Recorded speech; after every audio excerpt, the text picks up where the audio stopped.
அடுத்ததா number 2 நினைச்சவங்களுக்கான card என்ன வருது, ப்ரெடிக்ஷன் என்ன வருதுன்னு பார்க்கலாம். ஸோ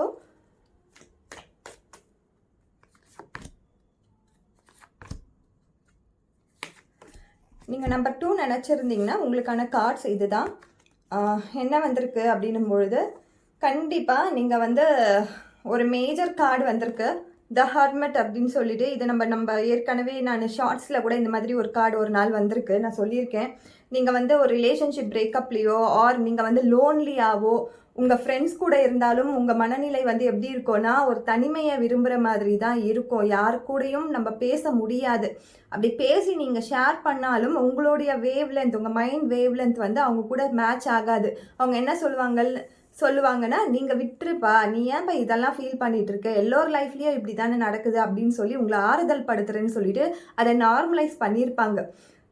ஒரு சம்பவம் நம்மளுக்கு நடக்குதுன்னா அது நம்மளுக்கு நடக்கும்போது தான் அது வலிகள் வந்து நம்மளுக்கு புரியும். மற்றவங்க கிட்ட அதை ஷேர் பண்ணும்பொழுது அவங்களுக்கு புரியுமானா அந்த அளவுக்கு புரியாது. அவங்க ஏற்கனவே அந்த சம்பவத்தை பார்த்துருக்காங்க அப்படின்னா கூட நம்மளுடைய கஷ்டம்ன்றது நம்மளுக்கு மட்டும்தான் பெருசாக தெரியுமே கண்டி அவங்களுக்கு தெரியாது. ஸோ அதனாலேயே பலரும் வந்து இந்த மாதிரி லோன்லியாக ஒரு மாதிரி ஐசோலேட்டடாக போயிடுவாங்க. ஸோ இந்த மாதிரி இருந்தீங்கன்னா கண்டிப்பாக அது உங்கள் வேலை செய்கிற இடத்துலையா இருக்கட்டும், வேலை செய்கிற இடத்துல கூட சில தருணங்கள் என்ன ஆகும்னா நம்ம கூட வேலை செய்கிறவங்க நம்மளுக்கு வந்து கோஆப்ரேட் பண்ணாத மாதிரி இருக்கும். கொஞ்சம் வந்து அவங்களோட பிளேஸை அவங்க வந்து ஸ்டாண்ட் பண்ணிக்கிற மாதிரி, நம்மளுக்கு வந்து ஹெல்ப் பண்ணாத மாதிரிலாம் இருக்கும். எந்த இடமா இருந்தாலும், அது ரிலேஷன்ஷிப்பாக இருந்தாலும், அம்மா அப்பா கூடயா இருந்தாலும், ஸ்டடீஸில் இருந்தாலும், எனக்கு புரியல அப்படின்னு நான் போய் என் டீச்சர்கிட்ட கேட்டாலும் அவங்க வந்து எனக்கு ஹெல்ப் பண்ணாத ஒரு சூழலில் தான் இருப்பீங்க. ஸோ இந்த மாதிரியெல்லாம் ஒரு சுச்சுவேஷனில் நீங்கள் இருக்கீங்க அப்படின்னும் பொழுது மூவ் ஃபார்வர்ட் ஆகிறது தான் நல்லது. நம்ம எப்பயுமே ஐசோலேட்டடாக இருக்கோம் அப்படின்னு நினச்சிட்டோன்னா அது வந்து ஒரு சோஷியலாக, நம்ம எல்லாருமே சோஷியல் அனிமல் தான். ஸோ அந்த சோஷியல் அனிமலாக இருக்கும்பொழுது நம்மளுக்கான நெட்வொர்க்கிங் நம்ம பண்ணாமல் இருக்கும்பொழுது கண்டிப்பாக அங்கே எந்த ஒரு க்ரோத்தும் வராது. ஸோ குவீன் ஆஃப் பென்டக்கல்ஸ் என்ன சொல்கிறாங்கன்னா, நீங்கள் வந்து அபண்டன்ஸை நோக்கி உங்களுடைய மைண்ட் செட்டை கொண்டு போங்க.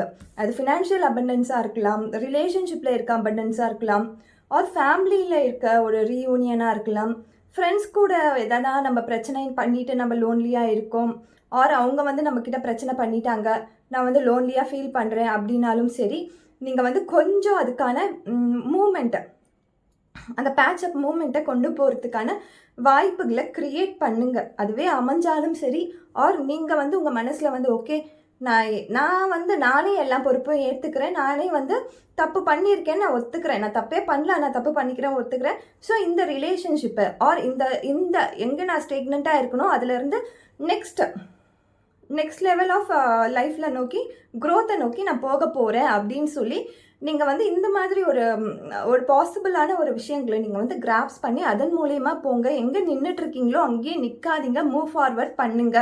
அப்படி பண்ணிங்கன்னா கண்டிப்பாக இந்த மாதிரி ஒரு என்வரான்மெண்ட் உங்களை சுற்றியும் அமையும்.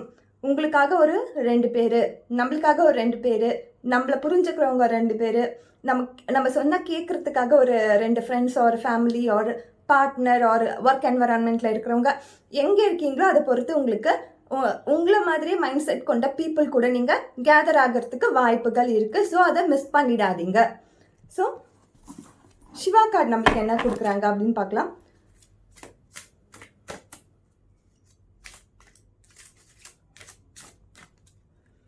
சிவாவோட பிளஸிங் என்ன வந்திருக்கு அப்படின்னும் பொழுது ருத்ராட்ச், டீடாக்சிஃபை அண்ட் கிளென்ஸ்.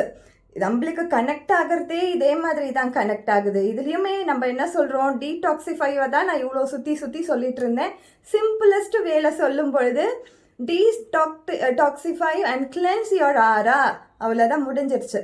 உங்களுக்கு எதெல்லாம் வந்து தப்புன்னு இவ்வளோ நாள் புரிஞ்சிட்டு இருந்துச்சோ, நான் தான் தப்புன்னு தெரிஞ்சிட்டு இருந்துச்சோ, மற்றவங்க மேலே குறை சொல்லிட்டு இருந்தோமோ, அதெல்லாம் விட்டுடுங்க, அதெல்லாம் டீடாக்சிஃபை பண்ணிவிடுங்க. எல்லாருமே அப்படி தான் இருப்பாங்க. பீப்புள் எப்பயுமே அவங்களோட ஸ்டாண்டில் தான் நிற்பாங்க, நம்மளுக்காக யாரும் நிற்க மாட்டாங்க. ஸோ டீடாக்சிஃபை பண்ணி கிளென்ஸ் பண்ணி மூவ் ஆன் பண்ணுறதுக்கான விஷயங்களை பாருங்கள். Thank you so much.